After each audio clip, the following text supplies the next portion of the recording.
گفتگو ابھی شروع ہوئی ہے، اور ہو سکتا ہے آپ تو علماء یہاں بیٹھے ہیں، آپ کو تو ان باتوں کا علم ہے، بہت سے ایسے ذہنوں تک یہ باتیں پہنچی ہوں جن کے ذہنوں میں بہت سے دریچے کھل گئے ہوں۔ کوشش کریں ان ابحاث کو سمجھیں۔ آج کی اس دنیا میں، اس روشن دنیا میں، اور جو ابھی حالات ہوئے ہیں پاکستان میں، عالم اسلام میں، ہر شخص کو سمجھ میں آ گیا ہے کہ یہود ہمارے دشمن ہیں۔ پاکستانی میڈیا پہ پہلے اس بات کے اظہار پہ پابندی تھی، اب آفیشیلی پابندی تھی یا سب کو پتہ تھا، وہ اسرائیل اور یہود کے خلاف نہیں بولتے تھے، نہیں بول سکتے تھے۔ اب اسرائیل کا مکروہ چہرہ عیاں ہو گیا ہے کہ وہ صرف عربوں کا دشمن نہیں ہے، وہ صرف ایرانیوں کا دشمن نہیں ہے، وہ سارے مسلمانوں کا دشمن ہے۔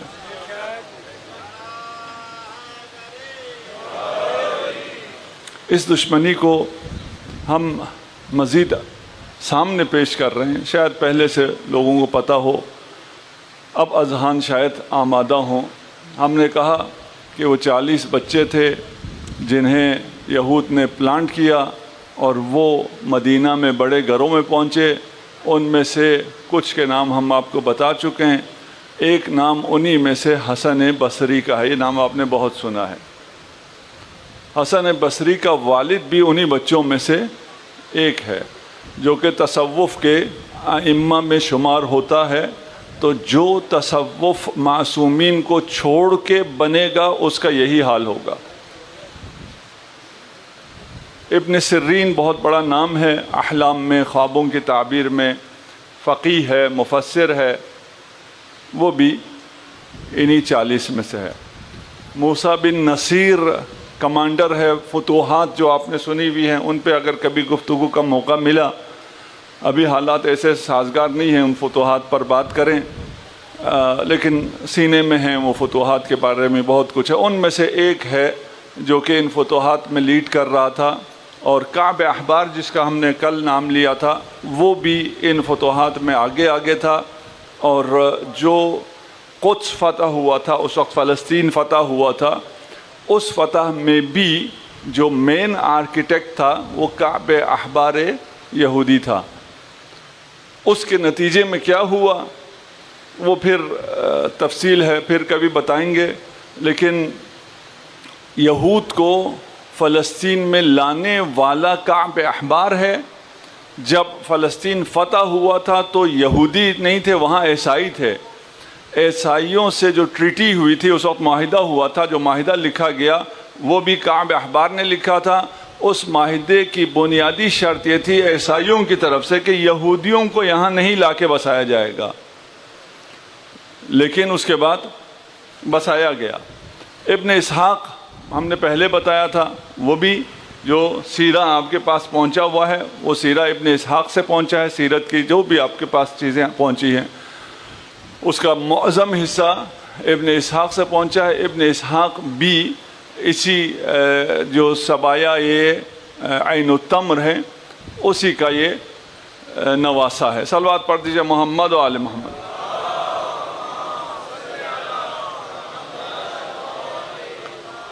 اب یہودی ہم تھوڑا سا آسانی یہ ہو گئی ہے، پہچان گئے ہیں لوگ، وہ اپنا ایک نیریشن بلڈ کرتے ہیں، سارے کرتے ہیں لیکن یہودی اسے ماہر ہیں۔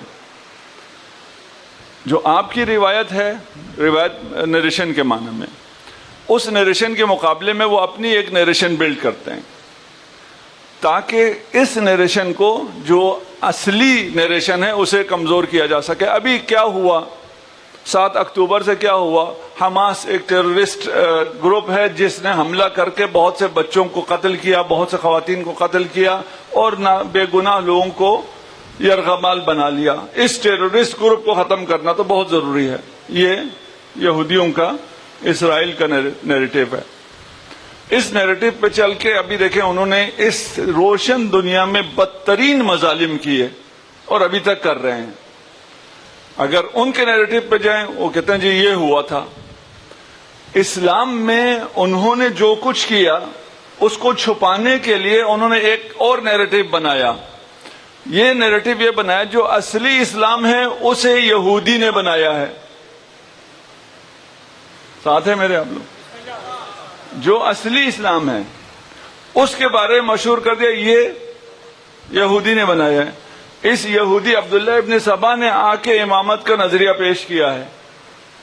اس نے آ کے پہلی دفعہ بغض کا، خلفاء کے خلاف بغض کا نظریہ اور ائمہ کے غلو کا نظریہ، یہ سارا تشیع اول یہی ہے. ایک تو یہ جھوٹ ہے نا کہ تشیع یہ ہے، یہ تشیع نہیں ہے. اس کے بعد یہ جو جھوٹ پیش کیا اس کو بنانے والا کون ہے؟ عبداللہ ابن سبا ہے. یہ کیوں کرتے ہیں؟ اس لیے کہ ان کے جرائم نظر نہ آئیں. اور آپ بھی تقریباً آپ بھی یہ سنتے آئے ہیں کہ اسی کا جواب دیتے آئے ہیں ہم لوگ کہ بھئی نہیں جی ہمیں یہودیوں نے نہیں بنایا. امامت رسول خدا نے دعوت ذی العشیرہ میں بھی ارشاد فرمائی تھی اور غدیر میں بھی ارشاد فرمائی تھی. ہم دفاع کرتے آئے ہیں ابھی تک کہ یہ تشیع حقیقی اسلام کی اصل شکل جس کے بارے میں یہودیوں نے یہ معروف کر دیا، یہودی پروپیگنڈا ہے کہ یہ یہودیوں کا بنایا ہوا دین ہے. کیوں؟ اس لیے کہ انہوں نے ایک نیریشن بنایا ہے، انہوں نے ایک ورژن بنایا ہے، انہوں نے ایک نیریٹو بلڈ کیا ہے.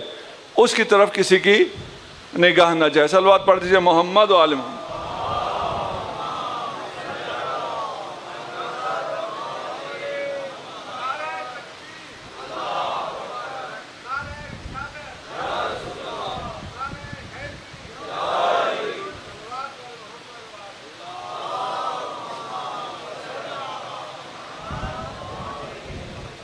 اچھا یہ یہودیوں کا سلسلہ ختم ہوتا ہے؟ نہیں، ختم نہیں ہوتا. کعب احبار ہے، عمران ابن ابان ہے، ان کے بعد ایک بندہ اور ایک، یعنی میں جو آپ کو بتا رہا ہوں اس میں ایک بندہ اور آ گیا. الا وہاں بہت ہیں. اور اس سے پہلے عبداللہ ابن عمر ابن عاص ہے. وہ شاید کل میں نے ایک حصہ بتایا، دوسرا آپ کو نہیں بتایا، کہ اسے عبداللہ ابن عمر ابن عاص کو 2 لوٹ کتابوں کا ملا. 2 بہت بڑے سواریاں تھی، اس میں کتابیں لدی ہوئی تھی اہل کتاب کی.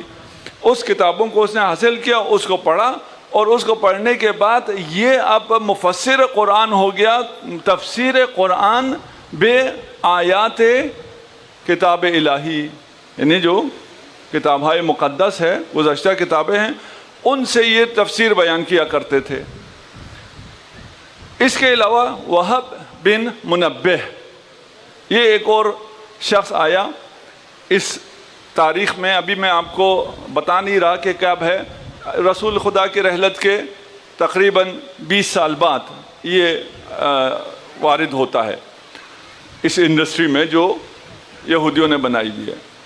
یہ آ کے کیا کرتا ہے، یہ تمام اسرائیلیات شاید آپ لوگ جانتے ہو. اسرائیلیات کا مطلب یہ ہے کہ جو یہودی اور عیسائی نظریات ہیں ان کو اسلام میں داخل کر دیا جائے. اس نے تمام اسرائیلیات کو داخل کیا ہماری کتابوں میں، مسلمانوں کی کتابوں میں، بلکہ مسلمانوں کی کتابوں کو بنایا ہی ان لوگوں نے ہے. ایک اور بات جو ہم نے پچھلے سال بھی آپ کے سامنے پیش کی تھی اور شاید آپ کو یاد ہو کہ یہ جو سارا ہم دور بتا رہے ہیں اس میں لکھا کچھ نہیں جاتا ہے. یہ وہ دور ہے جس میں لکھنا حرام ہے. اسلام میں رسول خدا کی رحلت کے بعد 100 سال تک کچھ بھی لکھا نہیں گیا. میں نے کیا کہا، ابھی یہ 20 سال بعد کی بات ہے، ہم 20 سال بعد پر ہیں، 100 سال تک لکھا نہیں جائے گا. انہوں نے یہ جو اسرائیلیات تھی اس کو بھرنا شروع کر دیا. اب یہ نہ صحابی ہے، وہب ایک تابعی بنتا ہے. اس کے بارے میں یہ مشہور ہو گیا کہ یہ بحر من العلم ہے، یہ علم کا سمندر ہے. آپ اگر تھوڑا سا جو لوگ اس کو فالو کر رہے ہیں ان ناموں کو رکھیں اور دیکھیں کہ کون ان سے علم حاصل کر رہے ہیں اور یہ بحر کون ہیں. مسجد نبوی میں تفسیر کے لیے ممبر کسے ملا ہوا ہے، یہاں اموی حکومت میں کسے یہ مقام ملا ہوا ہے کہ وہ تفسیر بیان کرے گا وہ عقائد بیان کرے گا، وہ قرآن کو لوگوں کو سمجھائے گا. یہ وہب کو ملا ہوا ہے. اس کے بعد اس کو ایک ٹائٹل اور دیا. ایک تو یہ تھا بحر من العلم، علم کا سمندر. دیکھ ہم سے کہتے ہیں یہ کیا ہے؟ عبداللہ ابن سبا سے. عبداللہ ابن سبا ہماری کتابوں میں کہاں ہے؟ ہم اسے کیا ٹائٹل دیتے ہیں؟ ہماری کسی روایت میں کسی ایک جگہ دکھا دو، الزام کے علاوہ. آپ الزام لگاتے ہیں یہ لیا یہ لیا یہ لیا. بھئی ہماری کتابوں میں دکھاؤ. ہم یہ آپ کی کتابوں میں دکھا رہے ہیں کہ آپ ایک یہودی کو کہہ رہے ہیں بحر من العلم.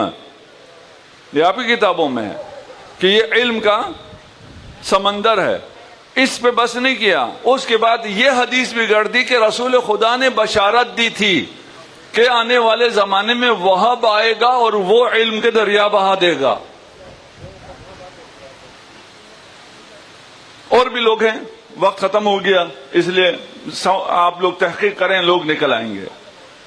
25 سال ہو گئے. سالوں کے حساب سے آپ لوگ میرے ساتھ ہیں. 25 سال ہو گئے. امیر المؤمنین ظاہری خلافت میں آ گئے. امیر المؤمنین نے کیا کیا؟ سب سے پہلے ان لوگوں کو بند کیا. یہ قصے کہانی سنانا بند کرو. مسجد نبوی سے قصے کہانیاں سنائی جاتی تھی. تمام مسجدوں کے تمام ممبروں سے قصے کہانیاں سنائی جاتی تھی. اسرائیلیات سنانے والے یہ یہودی. امیر المؤمنین نے آ کے سب سے پہلے اس کو بند کیا کہ قصے کہانی سنانا بند، ختم. یہ جو قصے کہانی سنانے والے تھے یہ سب بھاگ گئے. بھاگ کے کہاں جائیں گے؟ جی پتہ چل گیا وہ کہاں جائیں گے نا. بھاگ گئے. بھاگ کے شام چلے گئے. جو رہے اور یہ کام کرے اسے سخت سزائیں دی گئی. اور پھر وہ ممبر رسول جس سے قصے کہانیاں اور اسرائیلیات سنائی جاتی تھیں، اس ممبر سے علی نے سلونی سلونی کہنا شروع کیا.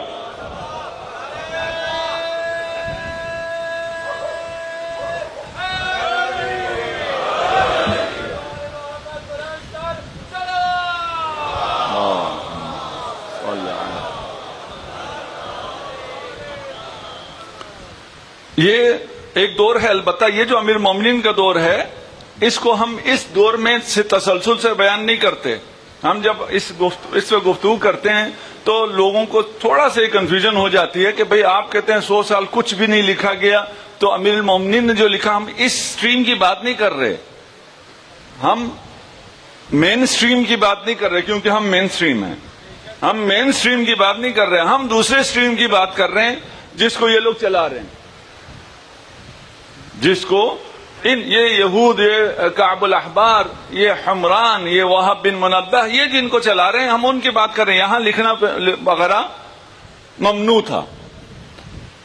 اس کے بعد انہی سالوں میں کیا ہوا؟ یہ لوگ بھاگ کر چلے گئے شام. یہ تھے یہودی. شام اگر آپ کو پتا ہو اس وقت کا شام، تاریخ میں اگر آپ دیکھیں، اسلامی تاریخ میں دیکھیں تو آپ کو یہ ملتا ہے کہ یہ اسلامی ریاست کا ایک حصہ تھا. اگر آپ مسیحی تاریخ میں دیکھیں تو وہ حصہ اس زمانے میں مسیحی حکومت کا حصہ ہے، اسلامی حکومت نہیں ہے. اس پہ آپ کی ریسرچ ہے نہیں ہے پتہ نہیں ہے، لیکن یہ ہے کہ بہت آسان ہے آج کل ریسرچ کرنا. چیٹ جی پی ٹی سے پوچھیں بتا دے گا. تھوڑا سا پرومپٹ ادھر ادھر کریں، حق بتا دیتا ہے وہ بھی. ٹھیک، وہ پہلے دیکھتا ہے آپ ہیں کون، آپ کو حق چاہیے یا آپ ناحق سے خوش ہوتے ہیں. ٹھیک نا؟ اگر اسے یہ پتہ چل جائے یہ حق سے خوش ہوتا ہے تو وہ حق بتا دیتا ہے. یہ خود ایک آدھے گھنٹے کی کہانی ہے اگر میں اس کو لے کے بیٹھ جاؤں کہ وہاں کیا ہوا. اور رومیوں کے تحت اثر تھا اور وہ سرے سے اسلامی حکومت تھی ہی نہیں، وہاں پر مسیحیوں کی حکومت تھی. مسیحیوں کی حکومت میں وہاں سربون وزیر اعظم تھا امیر شام کا، یوحنا دمشقی جو کہ قدیس ہے عیسائیوں کا. آپ ادھر بھی ابھی کسی چرچ میں چلے جائیں آپ کو یوحنا کا نام مل جائے گا. ان کے مین چرچ میں چلے جائیں، مین ان کے جو قدیس ہیں اس فہرست میں آپ کو یوحنا کا نام ملے گا. یہاں کیا ہوا؟ اقتدار عیسائیوں کے پاس ہے. یہ امیر المومنین کے نکالے جانے کی وجہ سے اور اسلام کے اس ورژن کو چلانے کے حساب سے جو اس اسٹیٹ کو سوٹ کرتی ہے. پتہ نہیں باتیں پہنچ رہی ہیں نہیں پہنچ رہی ہیں، میں جلدی کی وجہ سے تھوڑا جلدی نکل رہا ہوں، ٹھیک ہے نا. اس کو سوٹ کرتی ہے. ان دونوں نے ایکا کر لیا اور ان دونوں نے مل کے ایک اور ورژن بنانا شروع کر دیا. اب اس ورژن میں کیا چیزیں بنائی گئی، میں صرف 2-3 مثال دیتا ہوں، دیکھیں پتہ نہیں سمجھا سکتا ہوں نہیں سمجھا سکتا.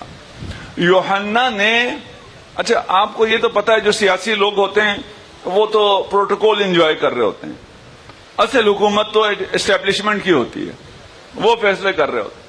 تو یہ جو سیاسی پروٹوکول انجوائے کر رہے تھے ان کی میں بات نہیں کر رہا. یہ جو اصل اسٹیبلشمنٹ تھی وہ کیا کر رہی تھی، اس نے جو نظریات بنائے اس میں سے ایک یہ تھا کہ قرآن قدیم ہے، قرآن کلام اللہ ہے، کلام اللہ قدیم ہے. پتہ نہیں قدیم آپ میں سے کس کو سمجھ میں آتا ہے؟ قدیم کا مطلب یہ کہ وہ مخلوق نہیں ہے، حادث نہیں ہے، وہ شروع سے ہے. کلام اللہ قدیم ہے، یہ اس نے نظریہ بنایا. ابھی جو ہم پر اعتراض کرتے ہیں کہ شیعہ تقیہ کرتے ہیں، جب یہ نظریہ امپوز ہوا یہود کی طرف سے، اور یہ یوحنا دمشقی کی طرف سے، مسیحی تھا، اس کی طرف سے عالم اسلام پہ، لیکن یہ تھا کس میں؟ بلات اموی میں تھا، اموی دربار میں تھا، اور وہاں کی اسٹیبلشمنٹ تھا. سرجون کا بیٹا تھا اور خود بھی قدیس تھا. اس کی طرف سے جب مسلمانوں پہ یہ امپوز ہوا کہ یہ قرآن قدیم ہے، مسلمانوں کا یہ عقیدہ نہیں تھا، اور پھر جب طاقت سے امپوز کرانا شروع کیا تو مسلمانوں نے سب کے سب تقیے میں چلے گئے.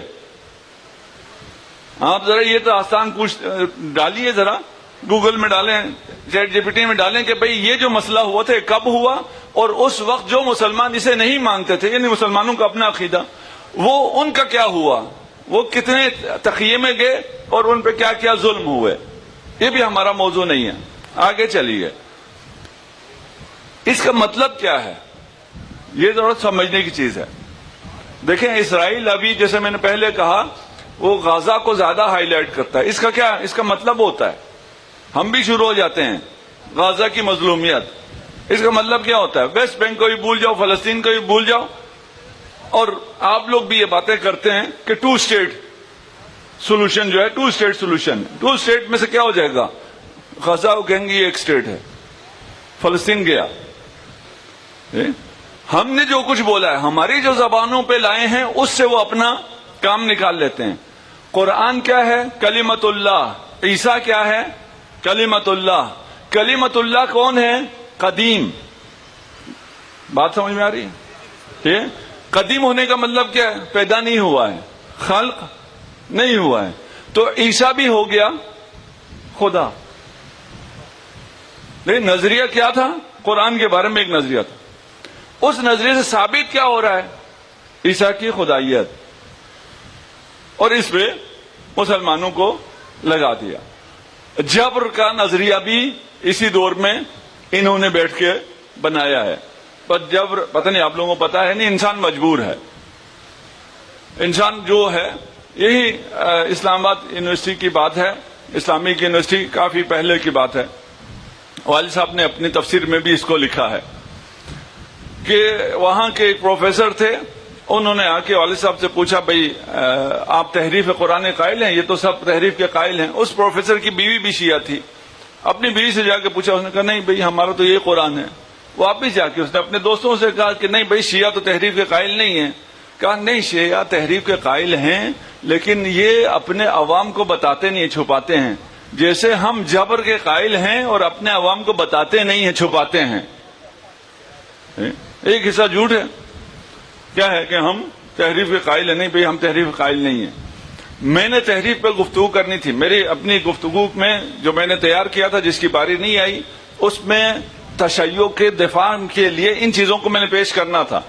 تحریف قرآن، اگر کوئی قرآن کا قائل ہے اور کسی کے پاس تحریف قرآن کے رد پر دلائل ہیں تو وہ صرف اور صرف مکتب تشیع ہے،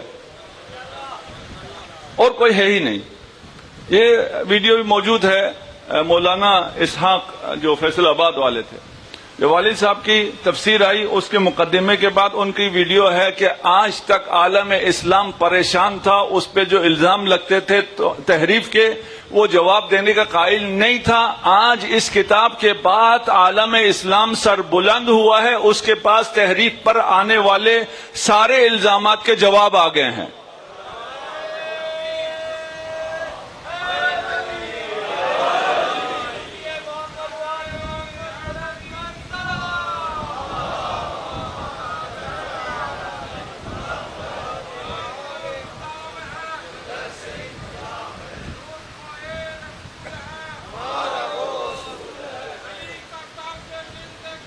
نافقہ کی موت.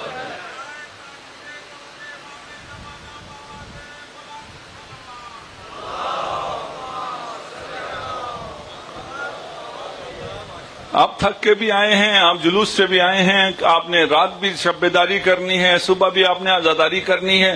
تو میں انشاءاللہ آج مختصر کرنے کی کوشش کروں گا، آگے آپ لوگوں کی سماعت کے اوپر ہے. اگر یہ چیزیں میں تھوڑا جلدی کی وجہ سے میں خود بھی تھوڑے سے پریشانی میں ہوں کہ پتہ نہیں بات واضح ہو رہی ہے یا نہیں ہو رہی. بعد میں بیٹھ کے سنیں گے، بیٹھ کے دیکھیں گے، اگر کوئی نوٹس لے رہا ہے تو اس کے اوپر حق واضح ہو جائے گا. ممکن نہیں ہے کسی کے اوپر اگر یہ تاریخ کو سنے، دیکھے، پڑھے، اس کے اوپر حق واضح نہ ہو، یہ ممکن نہیں ہے الا ان کے اس کا دل اندھا ہو. مشکل نفوس میں ہے، مشکل نصوص میں نہیں ہے. کسی کے نفس میں اگر مشکل ہو اس کو کوئی ہدایت نہیں مل سکتی، وَإِلَّا النَّسْ اتنی ہے کہ سب کو ہدایت مل سکتی ہے. صلوات پڑھتے ہیں محمد و آل محمد.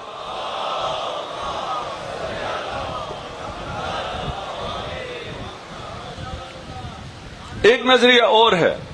وہ نظریہ کیا ہے؟ وہ نظریہ یہ ہے، یہ ہم اسی ورژن کی بات کر رہے ہیں جو یہود نے لانچ کیا ہے. اور آپ کو اس کے جو چیزیں ہیں جب آپ کو الگ الگ کر کے رکھیں گے تو آپ کو پتہ چل جائے گا یار یہ قرآن قدیم ہے، یہ تو عیسائیوں کے حق میں، ہمارے حق کی تو کوئی بات ہے ہی نہیں، نہ ہمارا عقیدہ ہے. یہ ایک اور نظریہ جو اس وقت پلانٹ کیا گیا، مسلمانوں کو باور کرایا گیا، وہ یہ تھا کہ جو آسمانی کتابیں ہیں گزشتہ وہ تحریف شدہ نہیں ہیں. ابھی آپ لوگوں میں سے بہت سو نے شاید پہلی دفعہ سنا. ابھی مسلمان سب یہ سمجھتے ہیں کہ ابھی ہمارا تو عقیدہ یہ قرآن تحریف نہیں ہے، اور جو قرآن کے دشمن ہیں وہ تو قرآن کو بھی کہتے ہیں تو قرآن کیا ہے؟ تحریف ہو گیا ہے. کیوں؟ اس لیے کہ شیعوں کا 40 پاروں والا قرآن ہے. یہ الزام ہم پہ نہیں لگا رہے ہیں، یہ الزام خدا پہ لگا رہے ہیں. خدا نے کہا ہے میں حفاظت کروں گا، یہ کہتے ہیں یہ خدا حفاظت نہیں کر سکا. یہ سمجھتے نہیں ہیں، یہ ہم بھی اس کو آگے نہیں چلاتے ہیں. ہمارا ہی بڑا دل ہے، یہ ہم آگے نہیں چلاتے. وہی ان پہ توہین خدا کا پرچہ ہو سکتا ہے، توہین قرآن کا پرچہ ہو سکتا ہے. ٹھیک، ہم نہیں چلاتے ہیں. ہم کہتے ہیں ٹھیک ہے چلو آگے چلو. تحریف قرآن کے الزام لگانے والے آج عالم اسلام میں، یہ بات عالم اسلام میں یعنی عوام میں، ہاں ان کی اسکالرز کی بات نہیں کر رہا، اسکالر کا ابھی بھی یہی نظریہ ہے، اسکالرز کی بات نہیں کر رہا، عوام میں یہ بات مسلم ہے کہ گزشتہ آسمانی کتابیں محرف ہیں، تحریف شدہ ہیں. اور ابھی تو خیر یہ کہ بات ہی نہیں ہے نا کہ اب تو سب کے پاس انجیل ہے، اس کو پتا ہے یہ کتنے ورژن ہیں انجیل کے، اور اس کو جو بھی تھوڑا بہت مطالعہ کرے اسے پتا ہے یہ تو تحریف ہے سرے سے، یہ خدا کا کلام ایسا ہوتا ہی نہیں ہے. آج کل مسئلہ نہیں ہے. اس زمانے کے بیچارے لوگوں نے تو دیکھا ہی نہیں تھا، وہ انجیل ڈاؤن لوڈ تھوڑی کر کے پڑھ سکتے تھے، نہ ہی پرنٹ تھا، سب کے ہاتھوں میں آئے. وہاں نظریہ یہ قائم ہوا کہ گزشتہ آسمانی کتابیں محرف نہیں ہیں، ان میں تحریف نہیں ہوئی. اب یہ عقیدہ کیا کر رہا ہے؟ یہ عقیدہ سمجھ میں آ گیا جی؟ اس عقیدے کا نتیجہ کیا ہے؟ اب قرآن میں کوئی چیز دیکھ رہے ہیں سمجھ میں نہیں آ رہا، حدیث ممنوع ہے، کہاں جائیں؟ نہیں، علماء کدھر ہیں؟ ٹھیک ہے، دیکھیں میرے ساتھ رہیے ذرا. قرآن ہم سمجھنا چاہتے ہیں، قرآن میں ہر چیز کھول کے بیان نہیں ہوئی، ہر چیز کا بیان ہے لیکن میرے لیے نہیں ہے، نہ ہی اس زمانے کے لوگوں کے لیے تھا. اس میں بہت سی چیزیں واضح نہیں ہیں. میں حدیث سے لے سکتا تھا، حدیث ہو گئی ممنوع.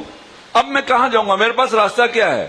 میرے پاس راستہ یہ ہے کہ میں اس کتاب الہی کو گزشتہ کتاب الہی کے ذریعے سمجھوں. جب وہ محرف نہیں ہے، تورات و انجیل تحریف نہیں ہوئی، اصلی شکل میں اگر موجود ہیں تو قرآن جہاں سمجھ میں نہیں آئے گا میں تورات اور انجیل دیکھ لوں گا. اور یہ کام ہوا. قرآن کی تفسیر کی گئی گزشتہ آسمانی کتابوں سے. کون کون قائل ہیں؟ اس زمانے میں تو قائل تھے، یہ یعنی رسول کی شہادت کے بعد سے جو 40-50 سال تھے وہاں تک تو قائل تھے، اور لوگوں کو پھر اس میں سے بہت کچھ پلایا گیا، کھلایا گیا، ان کو پڑھایا گیا، اور انہی لوگوں نے آ کر پڑھانے والے بھی وہی تھے اور قصہ کہانی سنانے والے بھی وہی تھے. دین سب کو قصوں میں لے گئے، قصہ خوانی بازار بنا دیا دین کو. وہاں اس قصوں کو قرآن میں جو نہیں تھا ان کو ان آسمانی کتابوں سے یعنی اہل کتاب سے، یہود و نصارہ سے لے کے بیان کیا گیا. آپ نے ابھی بھی جو فلمیں دیکھی ہیں نا، کارٹون دیکھیں، یہ فلمیں دیکھی ہیں، یہ 10 کمانڈنٹس ہیں، یہ فلان، یہ سب کدھر سے آئے ہیں؟ ایون کچھ ایک چلتا تھا، ابھی مجھے یاد نہیں ہے، جب ہم بچے تھے تو ٹی وی پہ آتا تھا، قصص القرآن کے نام سے آتا تھا. کوئی ٹی وی پہ کوئی کارٹون تھا، ڈرامہ تھا، کیا تھا مجھے وہ بھی یاد نہیں رہا، لیکن کچھ آتا تھا. بھئی یہ ساری ڈیٹیل تو قرآن میں نہیں، یہ کہاں سے آیا؟ یہ سارا ڈرامہ کہاں سے آیا؟ یہ سب اسرائیلیات سے آیا. کس کا عقیدہ ہے؟ امام بخاری کا عقیدہ ہے کہ تورات اور انجیل میں تحریف نہیں ہوئی ہے. اب اس کا نتیجہ کیا ہے؟ اس کا نتیجہ یہ ہے کہ آپ کو بخاری ہی کے عقائد میں وہ عقائد ملیں گے جو یہود و نصارہ کے ہیں. یہود و نصارہ کے عقائد یہاں کیا کر رہے ہیں؟ یہ ہم نے تورات اور انجیل میں دیکھا ہے. تورات اور انجیل تو محرف ہے، تحریف ہو گئی. نہیں، تورات اور انجیل میں تحریف نہیں ہے. ورژن کیسے بنتا تھوڑا تھوڑا شاید سمجھ میں آتا چلا جائے. شیخ الاسلام ابن تیمیہ، ان کا عقیدہ کیا ہے؟ یا اور آپ کو نزدیک لے آئے، وہ بھی کہتے ہیں یہ کتابیں محرف نہیں ہیں. اب ایک سٹریم چل رہی ہے، پتہ نہیں کیا کہوں میں، اور یہ وقت ساتھ ساتھ گزرتا جا رہا ہے جیسے ہمارا وقت گزر رہا ہے. یہ پہنچے ابھی اسلامی جتنے خلفاء ہیں ان میں سے ایک خلیفہ کو بہت زیادہ اہمیت دی جاتی ہے، آپ کے ذہنوں میں بھی اس کا ایک مقام ہوگا. کون ہے وہ؟ عمر ابن عبدالعزیز. وہ بہت اچھا تھا. کیا اس نے کہ حدیث تدوین نہیں ہو رہی تھی، اس نے کہا حدیث لکھتے ہیں، حدیث لکھی جانی چاہیے. بہت اچھا کام ہے. اور کیا اس نے کہا جی فدق اہل بیت کا حق تھا، فدق انہیں لوٹا دیا جائے. یہ بھی بہت اچھا کام ہے. لیکن حقیقت بھی یہی ہے، یہ اس کے پیچھے بھی کوئی سٹوری ہے. آپ نے آج تک اچھا سنا ہے یا کچھ اس کی حقیقت بھی سنی ہے؟ اچھا سنا ہے. اچھا دیکھیں، جبر اور استبداد زیادہ دیر تک نہیں چلتا، اور پھر اس جبر و استبداد سے جو کام لینا ہوتا ہے وہ جب لیا جا چکا ہو تو پھر اس کے بعد پالیسی چینج ہوتی ہے. 100 سال تک حدیث کو کیا ممنوع، اسرائیلیات کو کیا آزاد. علماء جو حدیث بیان کرتے تھے انہیں تبعید کر دیا، کسی کو روضہ میں بھیج دیا، کسی کو کہیں اور تبعید کر دیا. جو صرف حدیث سناتے تھے انہیں سائیڈ لائن کر دیا گیا. سارا موقع دیا یہود اور نصارہ کو. ہزاروں نام ہیں، کہیں تو بیٹھ کے ہم یہ سارے نام پیش کر سکتے ہیں، لیکن یہ کافی ہیں. 5-6 نام جو آپ کو دے دیے ہیں یہ بہت ہیں. ان لوگوں نے پورا جو دین تھا اسے زہر آلود کر دیا، اس کا ایک ایسا ورژن بنایا جو ان کو سوٹ کرتا ہے. ایک ایسا ورژن جس میں حاکم جو کہے وہ صحیح ہے. حاکم کو یہ اختیار حاصل ہے کہ وہ جو کرنا چاہے کر سکتا ہے. جس میں یہ بھی کہا گیا کہ اگر حاکم تمہیں کوڑے مار رہا ہو، تمہارا مال غصب کر رہا ہو، تمہارے ساتھ زیادتی کر رہا ہو، پھر بھی تم پر اس کا حکم ماننا واجب ہے. یہ وہ دین تھا جو پروٹوکول انجوائے کر رہے تھے ان کو بھی سوٹ کر رہا تھا، ان کی حکومت چل رہی تھی. یہاں احادیث کو یعنی جو اسلامی تعلیمات کو آلودہ کر دیا گیا. لوگ پھر بھی سچ کی تلاش میں رہتے ہیں. لوگوں تک اہل بیت کا پیغام بھی پہنچنا شروع ہوا. احادیث نبوی اہل بیت کے ذریعے اور شیعیان علی ابن ابی طالب کے ذریعے اسلام عالم اسلام میں باقی تھا. اب جب لوگوں نے یہ چیزیں دیکھی، کچھ عرصے میں لوگ ایجوکیٹڈ ہوئے، انہوں نے رجوع کرنا شروع کیا. بھئی ہمیں تو حدیث چاہیے، ہمیں یہ کہانیاں نہیں چاہیے. اس کے لیے انہوں نے حدیث کہانیوں کو مسترد کر کے حدیث کی طرف جب لوگ آنا شروع ہوئے تو عمر ابن عبدالعزیز نے کیا کہ اچھا اگر حدیث چاہیے تو حدیث بھی ہم خود دے دیتے ہیں. جو حدیث تدوین کی ہے وہ ایسا تھوڑی ہے کہ جتنے لوگ تھے عالم اسلام میں ان کو اجازت دے دی گئی ہو آپ لکھو. نہیں، صرف امویوں کو اجازت تھی کہ تم حدیث لکھو گے، اور کیسے لکھی گئی اور پھر اس کا کیا ہوا اس کے اپنے ادوار ہیں. صلوات پڑھ دیجئے محمد والے.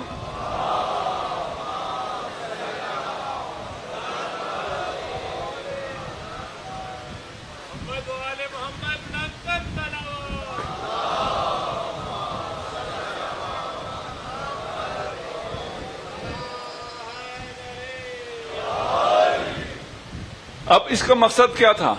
اس کا مقصد یہ تھا کہ جو لوگ اہل بیت کی طرف رجوع کر رہے ہیں ان کو اہل بیت کی طرف رجوع کرنے نہ دیا جائے، کیونکہ وہ حدیث کی طرف جا رہے ہیں. تو حدیث کی اپنی کتابیں بنا دیتے ہیں. ہم لوگ خود حدیث لکھیں گے، اس حدیث میں یہی کچھ لکھیں گے جو ہمیں سوٹ کرتا ہے، جو آیا کس سے ہے. جو مثالیں ہم نے آپ کو پیش کر دی تھی، وضو کی مثال وہی حدیث لکھی گئی، کتنے دنوں میں دنیا بنی وہ حدیث لکھی گئی، اور اس کے علاوہ جو باقی احادیث ہیں کبھی وقت ہو تو آپ کو بیان کریں گے. صرف ایک کتاب ہے، اس کا عربی میں ہے، خیر آپ کو فائدہ نہیں ہے، لیکن یہ کہ پھر بھی ایک خاتون ڈاکٹر ہے، اس نے تفسیر تبری اس کو میچ کیا ہے یہود اور نصارہ کی کتابوں کے ساتھ. جی آج کل یہ کام آپ بھی کر سکتے ہیں. وہ عبرانی میں لکھا ہوا ہے، ہمیں عبرانی سمجھ میں نہیں آتی تھی، ابھی عبرانی آپ دے دیں چیٹ جی پی ٹی کو، اچھا خاصا ٹرانسلیٹ کر دیتا ہے. اس نے نکالا ہے تفسیر تبری، بڑی تفسیر ہے ہمارے بھائیوں کی. تفسیر تبری وہ کہہ رہا ہے کہ 80% جو ہے وہ یہاں سے لیا گیا ہے، میچ کر کے اس نے دکھایا ہوا ہے سارا. 500 صفحوں کی کتاب ہے.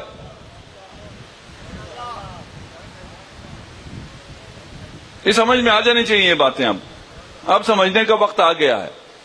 اہل بیت کی طرف آنے سے روکنے کے لیے اپنی حدیث بنائی گئی. حدیث جمع کرنے کی، لکھنے کی اہل بیت کو اجازت نہیں تھی. جو نیوٹرل لوگ تھے ان کو اجازت نہیں تھی، علماء کو اجازت نہیں تھی، بلکہ صرف بنی امیہ کے خاص افراد کو اجازت تھی.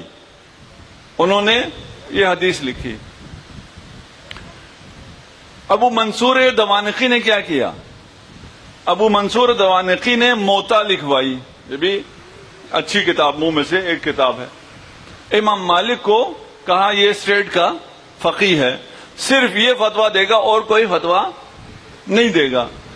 یہ امام مالک نے فقاہت کی خدمت کی ہے کہ اسٹیٹ پہلے فقیہ مقرر نہیں کرتا تھا، اب اسٹیٹ نے فقیہ مقرر کیا اور اس کو وظیفہ بھی دیتا ہے. اس کو خدمت کی ہے. جیسے آپ عمر ابن عبدالعزیز کو کہہ رہے ہیں نا کہ اس نے حدیث جمع کی ہے تو اس نے خدمت کی ہے. تو اس نے بھی فقیہ بنایا ہے، اور اسٹیٹ کی طرف سے ایک فقیہ کو بتایا ہے کہ یہ فتویٰ دے گا، آپ اس کے فتویٰ پہ چلو. یہ خدمت ہے؟ نہیں. کیوں؟ اس لیے کہ اس زمانے میں امام محمد باقر علیہ الصلوۃ والسلام موجود تھے.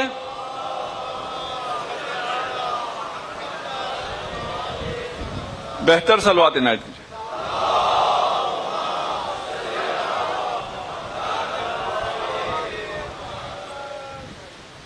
یہ چاہتا تھا منصور دوانقی کا اصل منصوبہ کیا تھا؟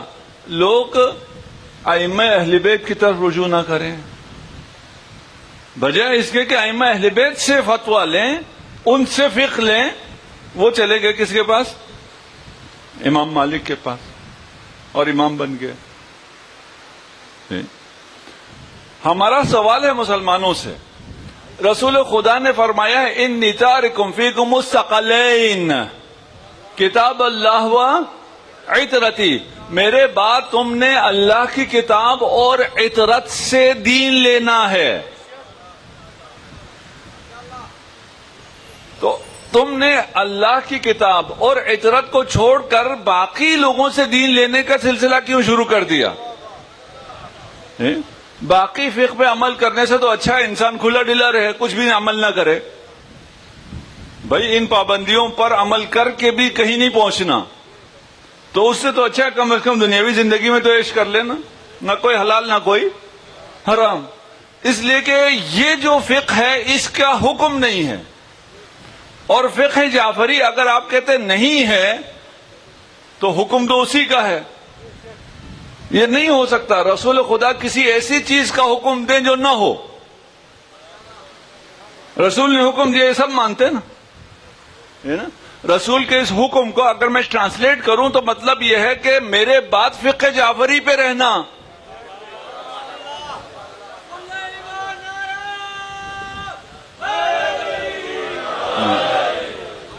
آسان کر رہا ہوں نا، کتاب اور عطرت کہاں ہے؟ ائمہ اہل بیت کے پاس۔ جب فقہ میں لوگ تقسیم ہو رہے ہوں، تفرقے ہو رہے ہوں، اپنے اپنے امام بن رہے ہوں، تو کس امام کو ماننا ہے؟ کس سے فقہ لینا ہے؟ ائمہ اہل بیت سے۔ اس کا سیدھا مطلب کیا ہے؟ رسول خدا نے فرمایا ہے مسلمانوں سب فقہ جعفری کی اتباع کرو، اور کوئی بھی نہیں کہہ سکتا، کوئی مسلمان ایسا نہیں ہے جو یہ کہہ سکے میں فقہ جعفری چھوڑ کے، یعنی امام جعفر صادق کو چھوڑ کے کسی اور کی فقہ پہ عمل کروں گا، یہ کوئی نہیں کہہ سکتا۔ کیا سکتے ہیں؟ یہ کہہ سکتے ہیں کہ امام جعفر صادق کی فقہ نہیں ہے اس لیے میں اس پہ عمل کر رہا ہوں، یہ کہہ سکتے ہیں۔ اور یہ کہتے ہیں، یہ کوئی نہیں کہہ سکتا کہ امام کی فقہ ہے لیکن میں عمل نہیں کروں گا۔ میں ان سب کو جواب دے رہا ہوں، رسول خدا کی زبانی جواب دے رہا ہوں۔ رسول خدا ارشاد فرما رہے ہیں ایسا نہیں ہو سکتا، میری امت رہے اور میرے آل کی فقہ نہ رہے، اس لیے میری طرف سے تمہیں حکم ہے، میں چھوڑے جا رہا ہوں انی تارکم فیکم الثقلین، میں عطرت اور قرآن کو تمہارے درمیان چھوڑے جا رہا ہوں، قیامت تک فقہ جعفری پہ عمل کرنا۔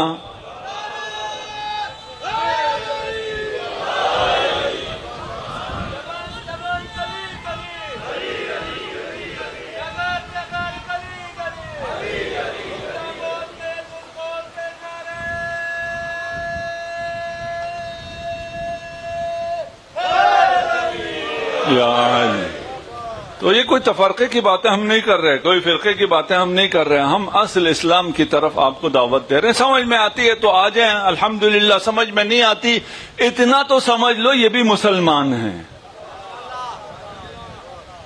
ہوتی ہے ہماری باتیں سن کے۔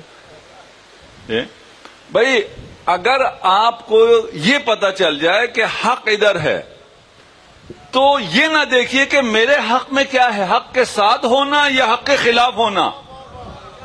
انسان کے حق میں ہمیشہ حق کے ساتھ ہونا ہے، اور حق نبی فرما گئے ہیں ہمیشہ علی کے ساتھ ہے۔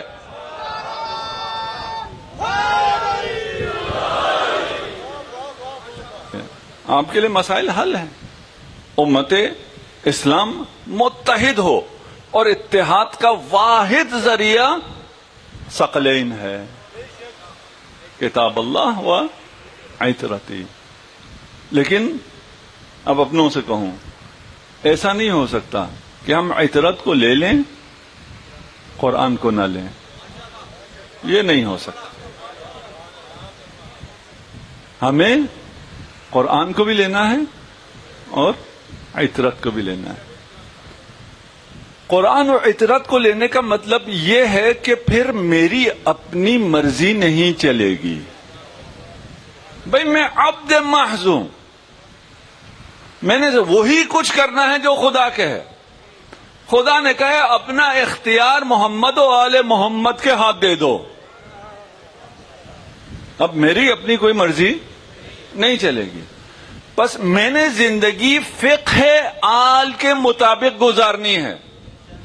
فقہ آل مجھ تک فقہائے اہل بیت کے ذریعے ہی پہنچے گا، اس کے ذریعے نہیں پہنچ سکتا. کسی غلط فہمی میں نہ رہیں کہ میں فقہ آل پہ تو ہوں، اہل بیت کی فقہ پہ تو عمل کرتا ہوں، لیکن فقہ آل مجھے فقہائے اہل بیت سے نہیں پہنچے گا. پھر کہاں سے پہنچے گا؟ جی میں فقہ آل پہ عمل کرتا ہوں، لیکن جو میرے ذہن میں آئے گا وہ، یا جو میں نے اپنے باپ دادا کو کرتے دیکھا ہے وہ کروں گا. نہیں بھائی، اس کو دیکھو، یہ باپ دادا آپ کو دکھا دی نا اسلام کی ساری تاریخ، اس میں کیا کیا ہوا ہے. یہاں احتیاط کی ضرورت تو ہے. فقہ آپ کو فقہا سے ملے گی، فقہا سے ہٹ کر. اب یہ فقیہ کون ہے وہ آپ کی مرضی ہے، اس میں ہم نہیں کہہ رہے کہ یہی فقیہ ہے. نہیں، خود دیکھو. امام جعفر صادق علیہ الصلوۃ والسلام